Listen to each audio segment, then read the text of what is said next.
Hey everybody, Chris Cooley Outdoors here. I got a unique video for you. It's not really an unboxing, it's a first build. So, I built this today. And, yeah, we're gonna go to the range here a little bit and we're gonna test it out. So what is it, you say? Well, it's the Spectre Ballistics International model C-71. It is built on a Ruger 1022 platform. I have the SBI chassis. It's a two-piece. You just kind of put these three screws into here. I got a Picatinny mount for, I put these three screws in here. It mounts to this part. I put this is an M-lock. I put the bipod, I think, on there. So the barrel is kind of the interesting part here. I got a 16-inch barrel. I didn't go for the super heavy profile. I kind of was thinking about making something a little bit more for steel challenge, something light, something easy to walk around with, but yet still kind of accurate. So I just got a regular flash hider on here because it's threaded 1/2 x 28, and all it came was with a little soft rubber thing to go over top of it, not really a thread protector, so I wanted to put something on there.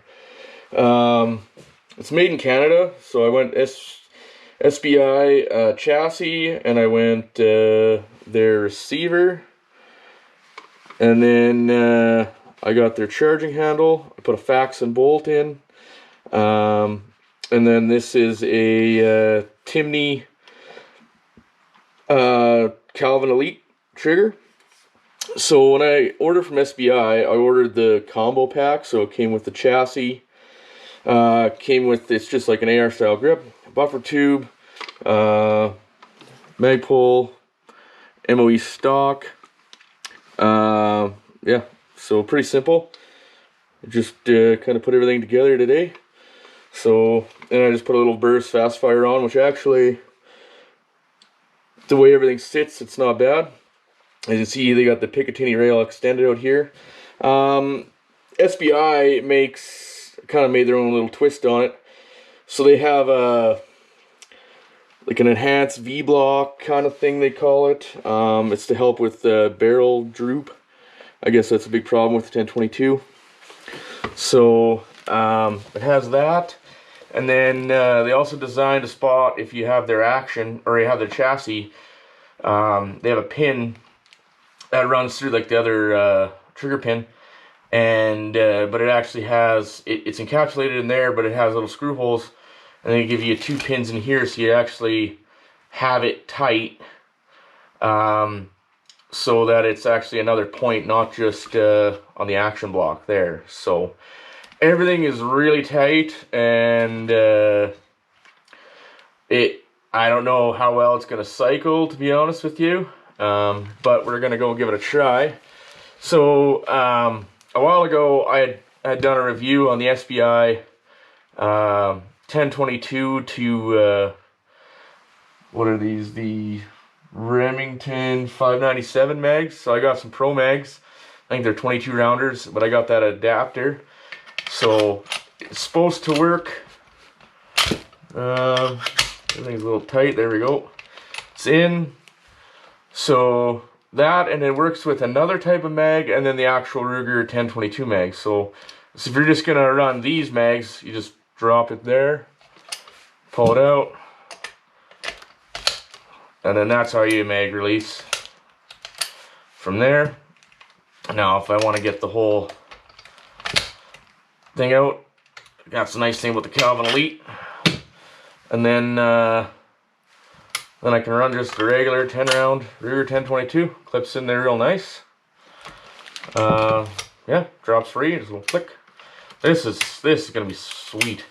I like shooting 1022s, but ergonomically sometimes they're a little bit frustrating. But yeah, there's lots of room there if you guy wants to put on a thicker, heavier style barrel, but a lot of room for attachments and stuff like that. So the thing about this barrel is, it's from V7. 16-inch, it's a 1 in 10 twist, but it's actually a 1022 20 cal. so it actually swages the bullet down to a 20 cal, which I thought was kind of interesting. Their theory behind it is you get better lands and grooves, better like on your lands and grooves. You get it swages it down to the same size every time. So the bullet, it stretches that bullet out a little bit, so they say it will have better ballistics. It's supposed to have a little bit of increased velocity. Yeah, I don't know. I got a pile of different ammo. We're gonna go test out here. I'm just gonna do like 5-shot groups, 10-shot groups, something like that, with a whole bunch of different stuff. And 1, we're gonna see if it cycles, and 2, we're gonna see how it shoots. And we're gonna get her dirty. We're gonna head over to the indoor range here right away, and we're gonna set up on a bipod and just start hammering away with her. So again, I just got the little Fastfire 3 on here. It'll be good enough just to get on paper and just kind of get a relative group size. Seeing as it's what I've been shooting all the other 22s at lately, just with a little red dot. So keep it consistent. I wanted to keep this thing light for now. You know, if all of a sudden it is a tack driver, well, then maybe we'll look at putting an optic on, like an actual scope on here, and kind of seeing what we can do with this platform. But anyways, I'm really excited. Yeah, I wasn't sure how it was going to look. It looks better than I thought it was going to. Definitely had a few issues. Biggest thing was the trigger. So the pin that goes in here, that goes through here, the one that you can screw in on either end, it fit through the receiver. It was really tight. And the actual Ruger, or the actual receiver pins, they fit all the way through really smooth through the trigger and everything. But for whatever reason, the trigger was just machined a little bit tight, and I was unable to get that pin through, so I had to do a little country gunsmithing and just open that hole up just enough so I can get that pin in and out now. I still have to kind of tap it out, but I still want it tight. So yeah, anyways, and then I took that different trigger off and I put this knurled round one on, straight. I kind of think it feels nice. So we're clear, we haven't fired nothing with it. So this is like supposed to be 1.5 pound.